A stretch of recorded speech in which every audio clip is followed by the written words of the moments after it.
Hi, I'm Gayla.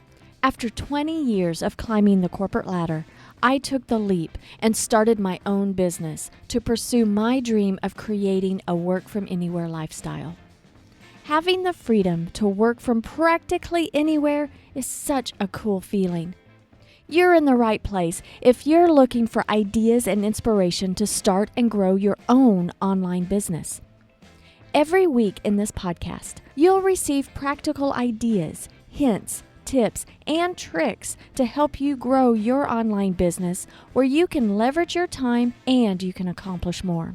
You too can experience wonderful adventure and freedom as you live life on your own terms. Hi there and welcome to the show. Now you may have heard the saying, numbers don't lie, but if that's true, why do so many entrepreneurs avoid them?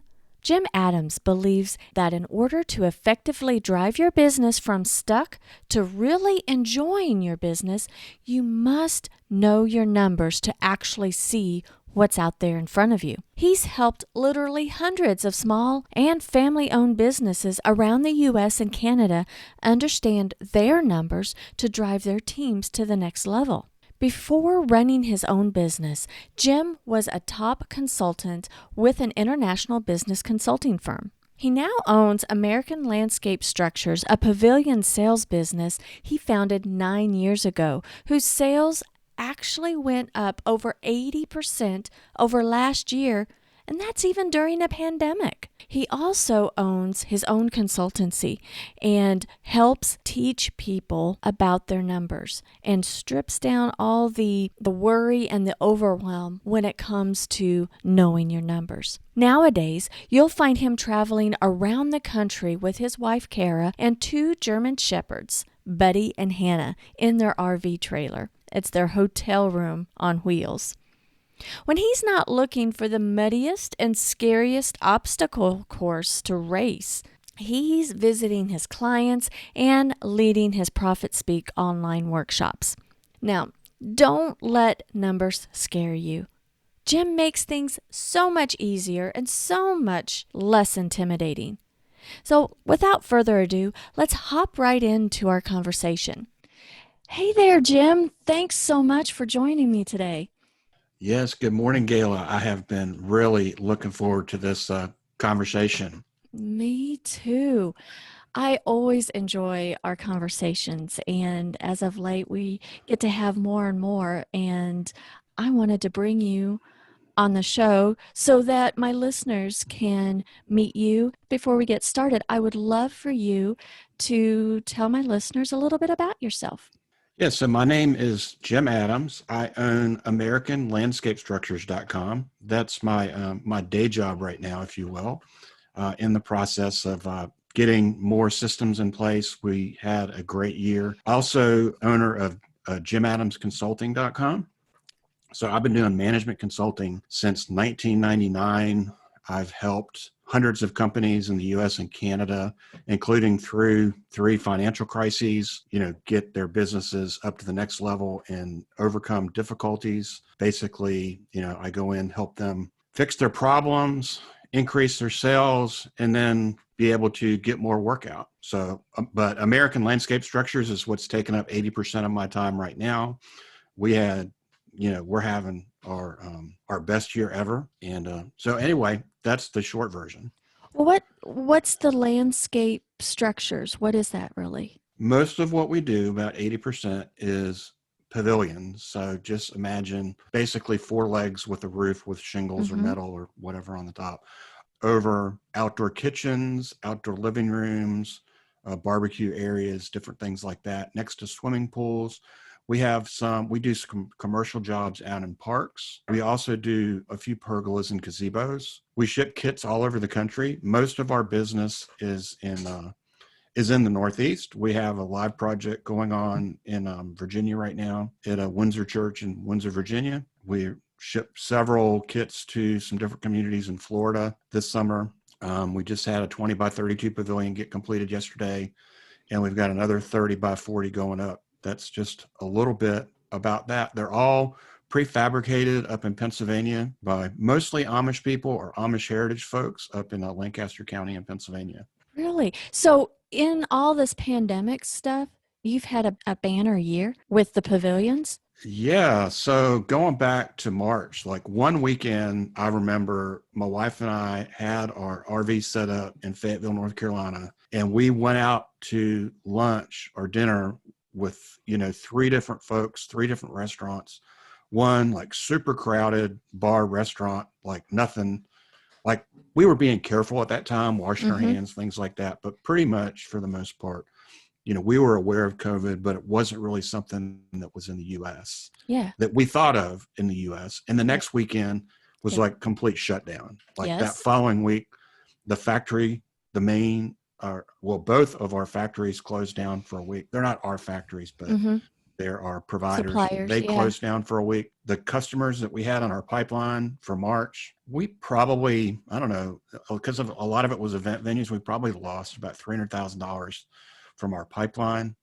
And it was scary. I mean, my wife and I were, we had that like real come to Jesus meeting, like, well, honey, as long as we have each other, we didn't know, we didn't know what was going to happen.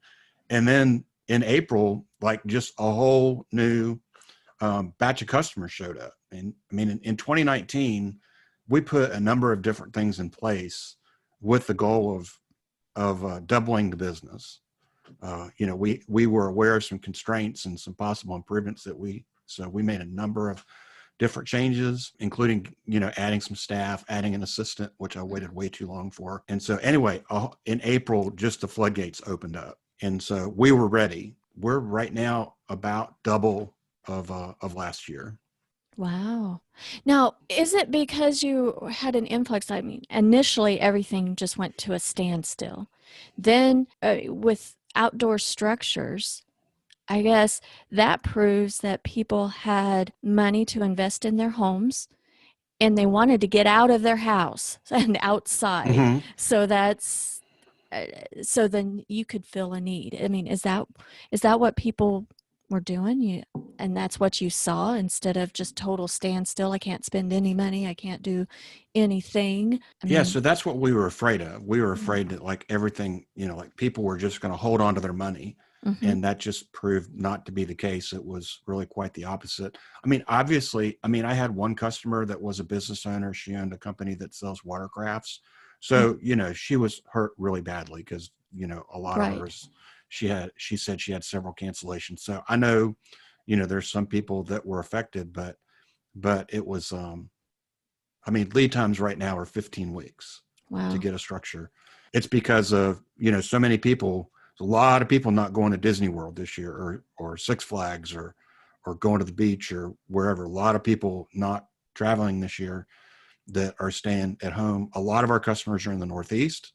So I was on the phone, every day to people in Ground Zero, in New Yeah. York City and New Jersey, the biggest hotspot in the country at that time. Mm-hmm. So yeah, they were staying home and taking that, a lot of them are taking that vacation money and putting it into their backyards. Staycations are Yeah. becoming much more popular. You said a couple of things. You said, well, first of all, that pops into my mind. You said you and your wife were in your RV. And I know this of you because, we've become friends that you and your wife travel around in an RV. But you also have this structures business, which is very much tangible type of business. Do you put together these structures or have you worked your business to where you can work from anywhere with your structures business? Yeah. So we're completely work from anywhere.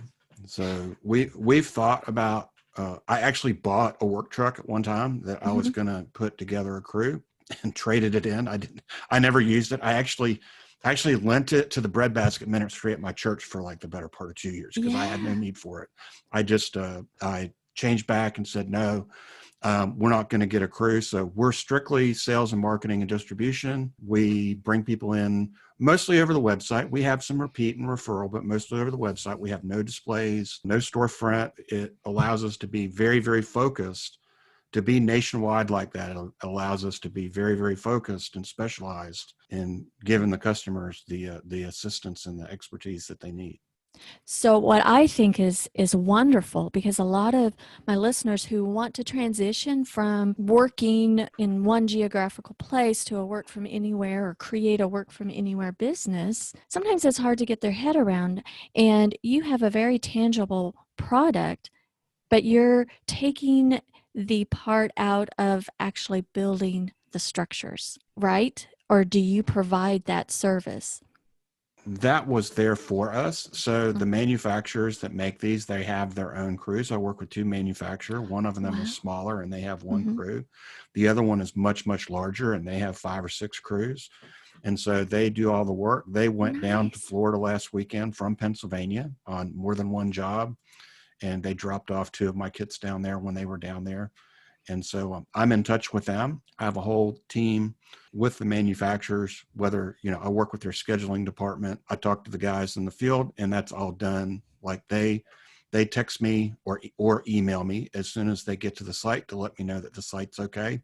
They get in touch with me to let me know when they're done and send me pictures and things like that. That was one of the really cool things that positioned us really well when this went down is that, we even sent out an email to our prospect database to say, we've been working virtually for 10 years. So call us, we can help. We already, You're whereas set up. our competitors were having to go through a pivot, their salespeople were used to having that physical display and that face-to-face connection to make the sale. It's a different challenge to create that connection and that rapport and that credibility over the telephone and email. And so we were already used to doing that. Just think, getting someone to just give you their credit card number for several $1,000s, never having met you, that takes a lot. That's a lot of rapport.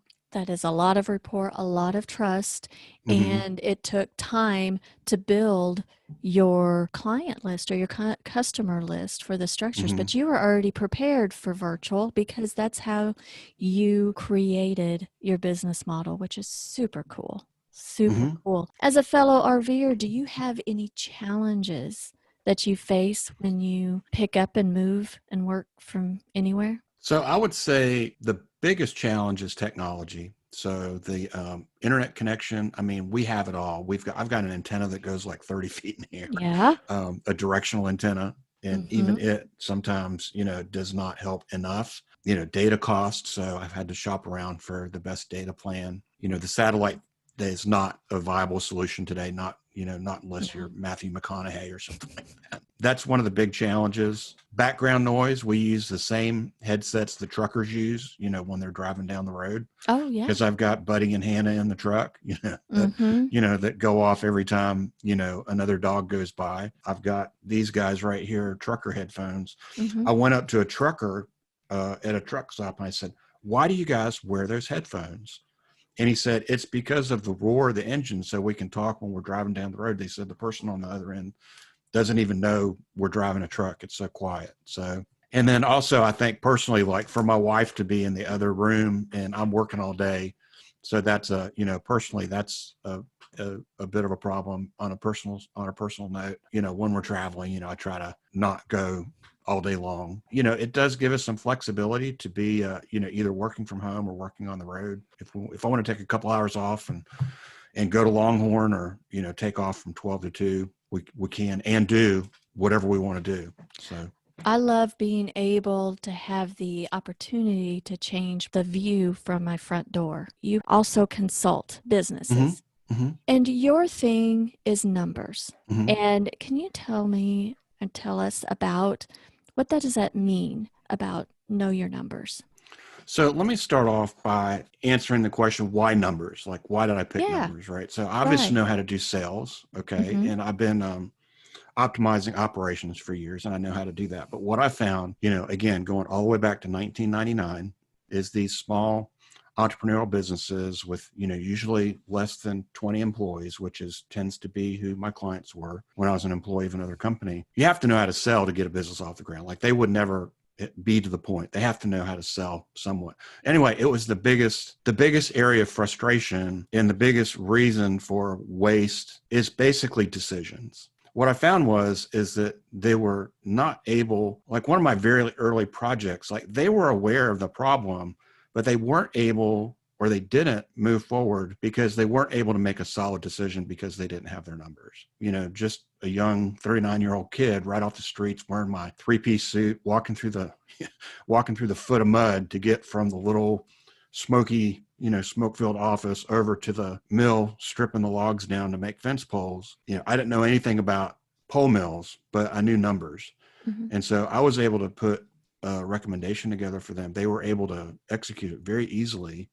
And that one recommendation amounted to well over 6 figures.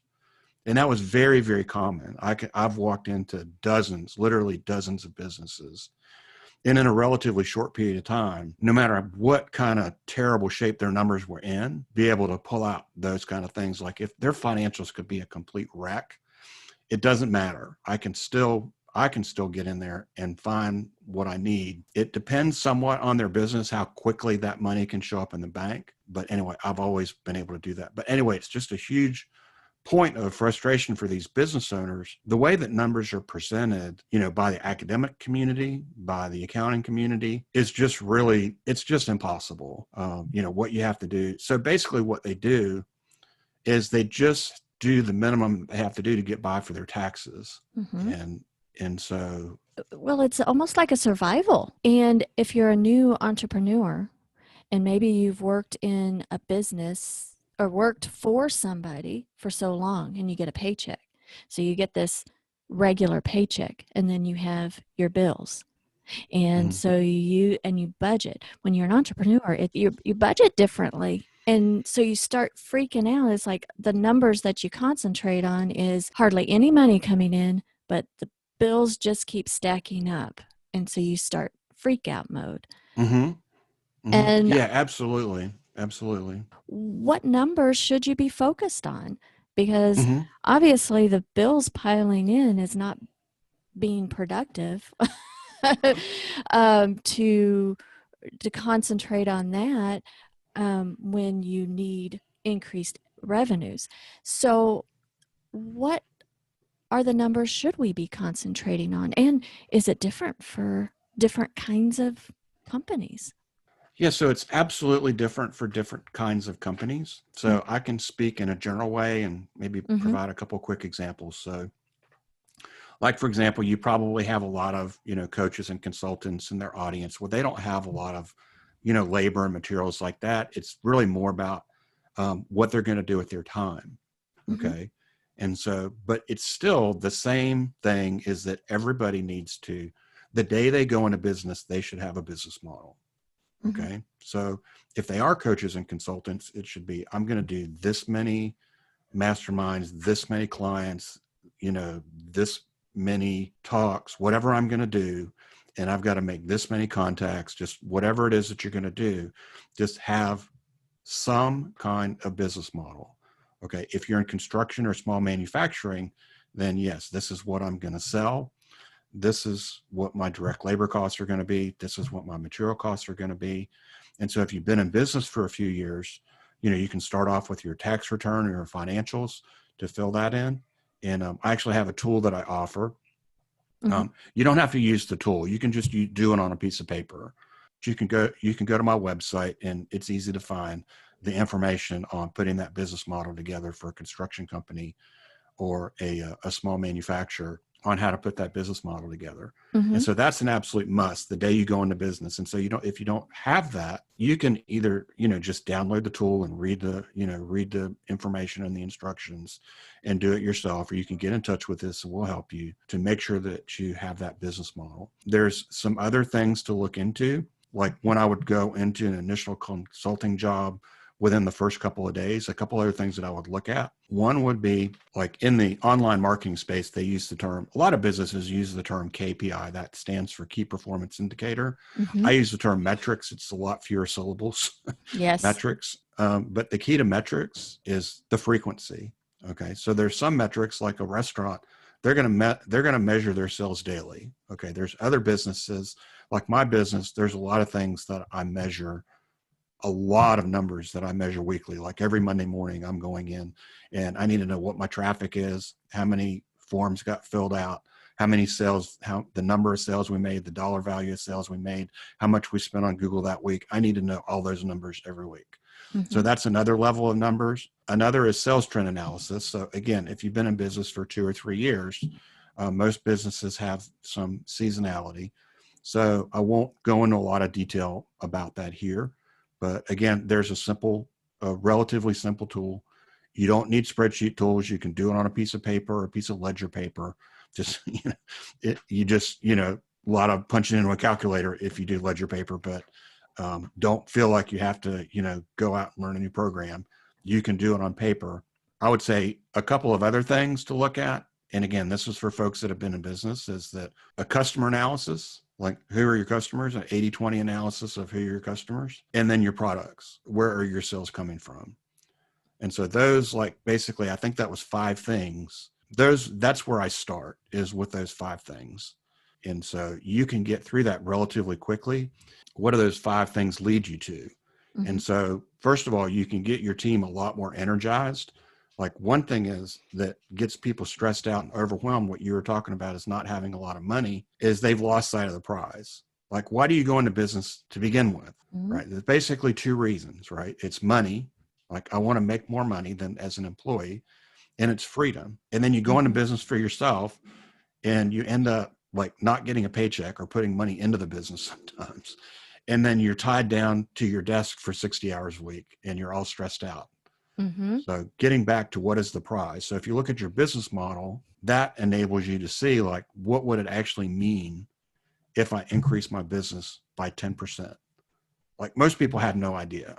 Mm-hmm. I've shown many, many people, if you have $1 million a year business and just typical 30, 30, 30, 10 numbers, 30% material, 30% labor, 30% overhead, not saying, this applies to anything, but just for the sake of discussion, and you increase your business by 10%, a lot of the time you can increase your bottom line by 30, 40%.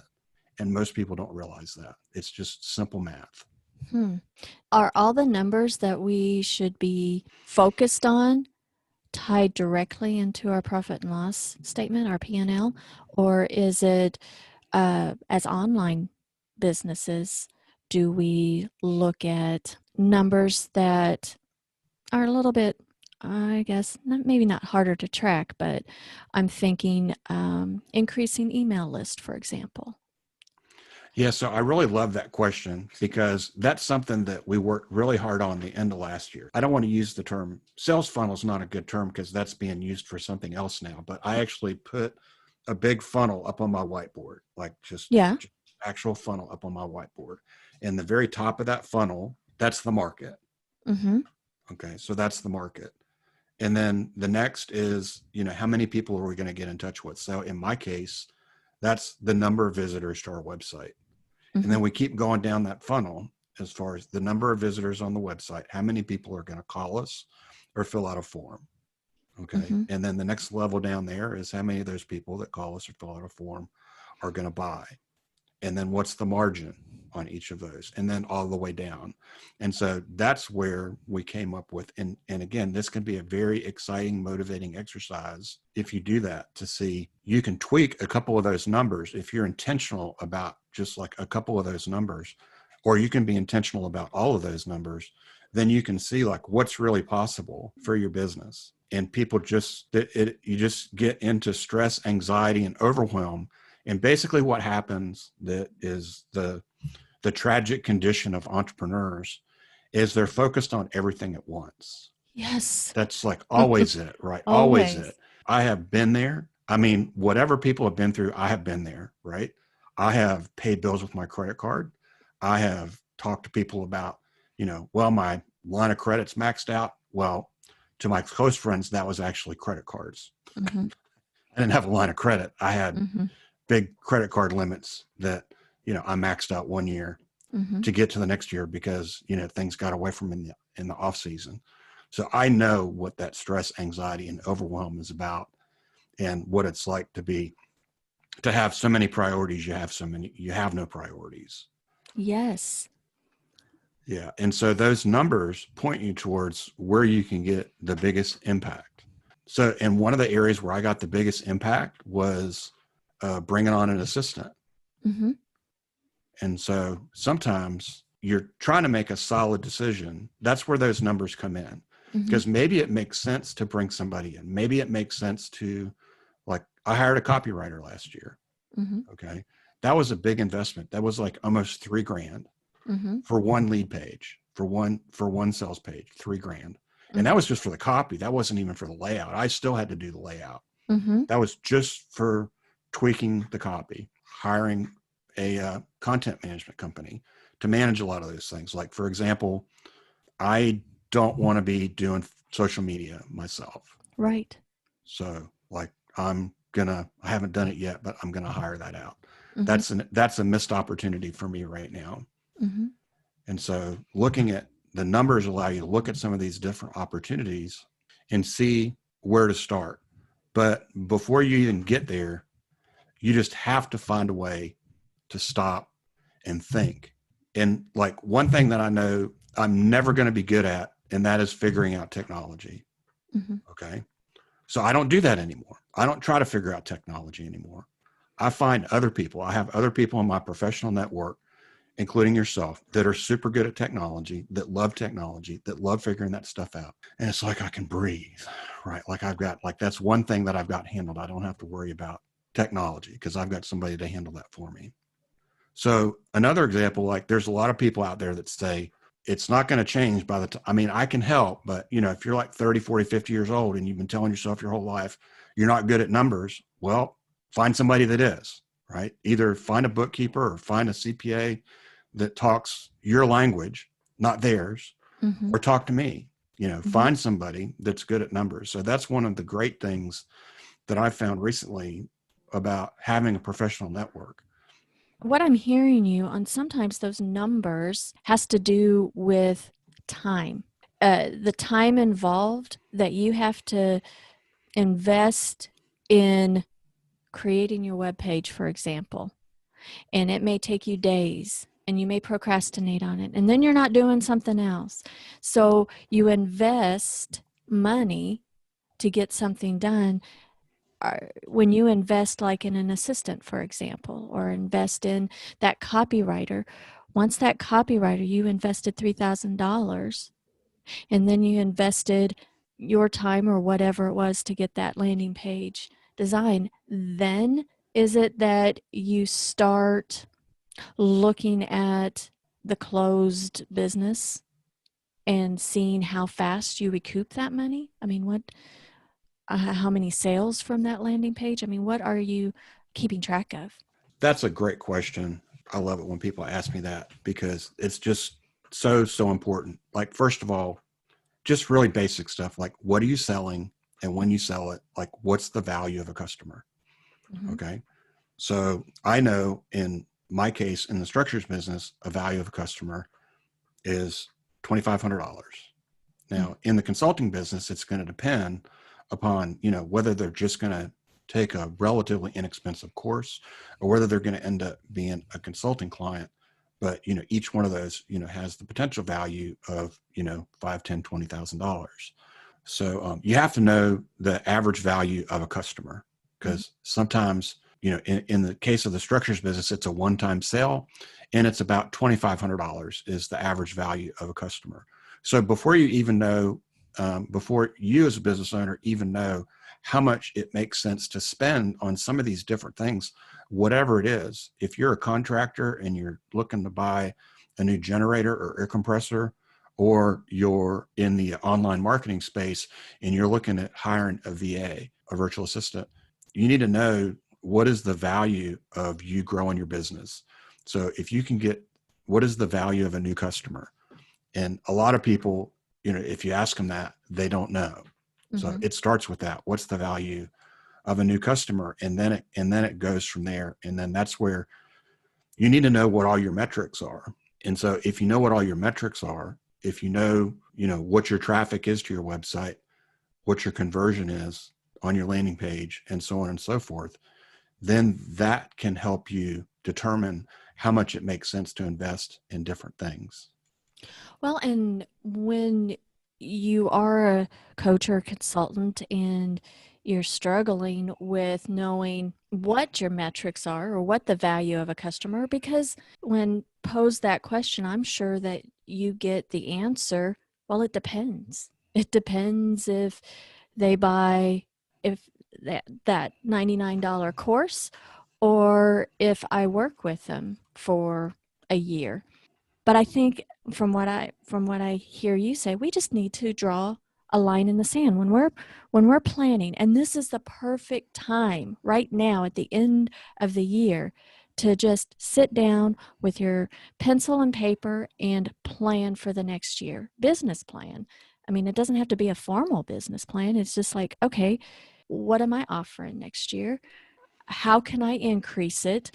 And what are the numbers that I should be tracking?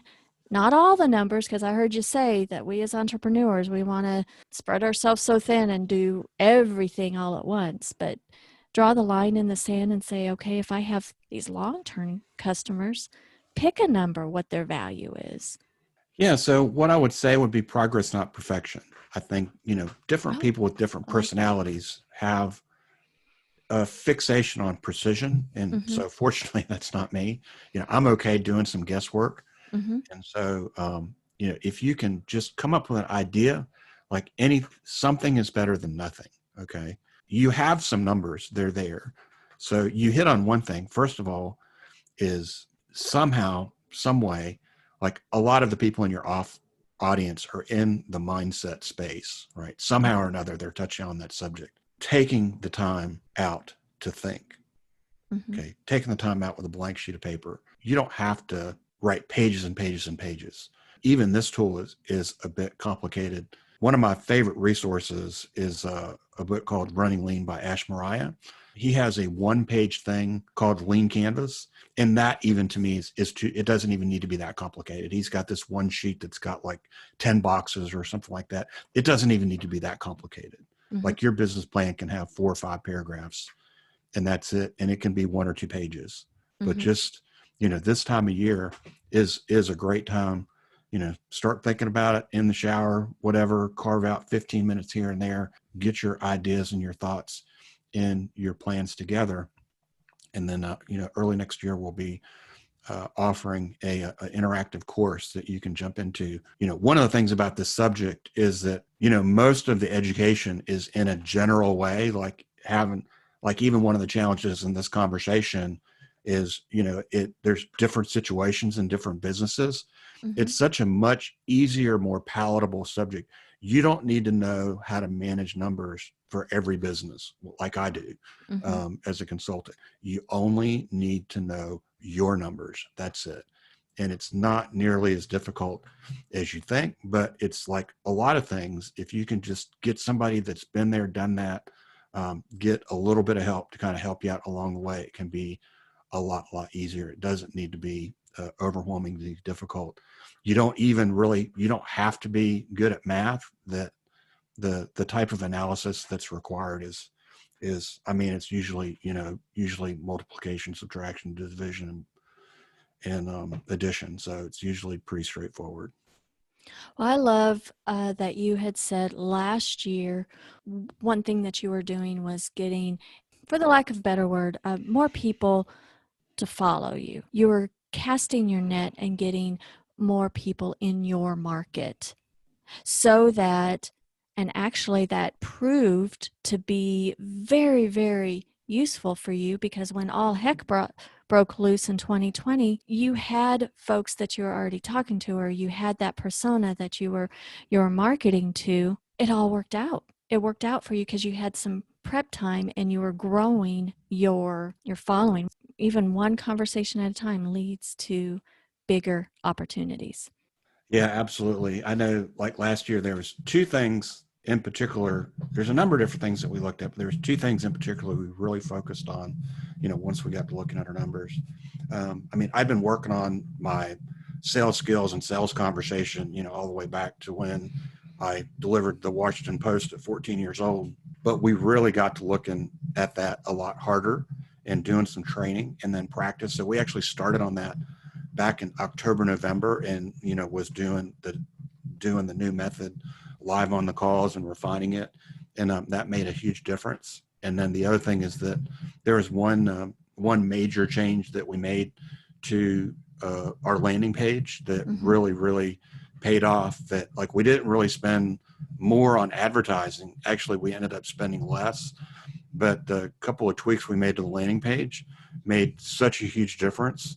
And probably the best thing I did is that once it was dialed in and it was doing that well, is that I didn't change it.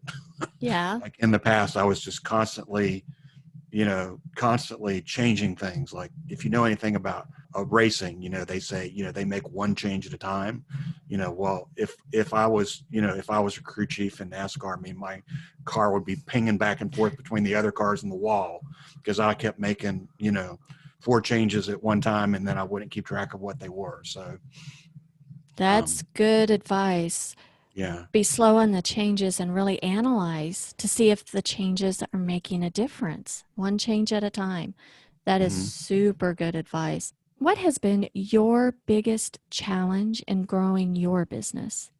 So I would say it would probably be, I fell into the same trap that my clients fell into. I did most of my consulting, 1999 through 2011 before I started this business. And I basically fell into the same trap of, I was doing everything.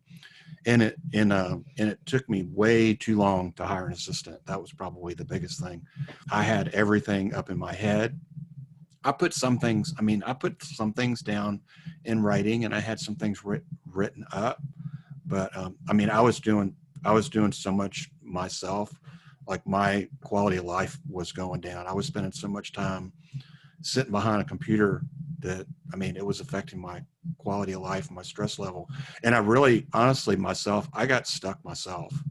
I talk about that in a lot of my blog posts and articles about getting stuck. And I've been there. And another thing that I did used to be, like, I was fairly mindful about personal growth. When I was, to get where I was, when I started consulting, I was basically a salesman. Like, I didn't have a lot of supervisory experience or management experience or anything like that. So it was all personal growth based. I read like a madman and worked on myself and to develop some, to be able to add value to all of those clients. And when I went into business for myself, honestly, that kind of stopped. I'd try to read a book, I'd fall asleep. I hear I put that on hold.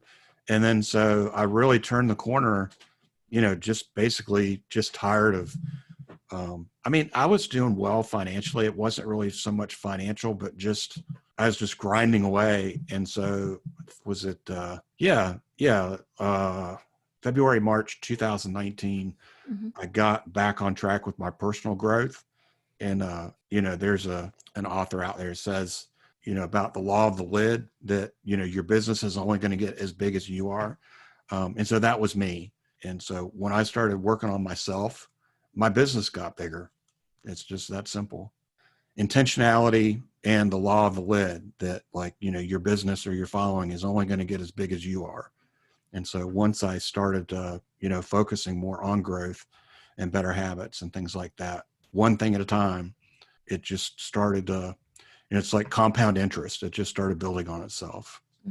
And I think by the end of that year, because that was actually not a great year business wise, we just had a lot of things pulled in a lot of different directions, but just the compounding over that year, I think, is the momentum went into 2020. Jim, it has been a delight talking with you today. How can people find you? So a couple different places. I've mentioned American Landscape Structures a few times. Please go visit www.americanlandscapestructures.com and just check it out and have fun and just dream away. And then jimadamsconsulting.com is up and live now. And so you can find some resources on there, some blog content, and some free tools that you can download, and then also learn about my latest courses.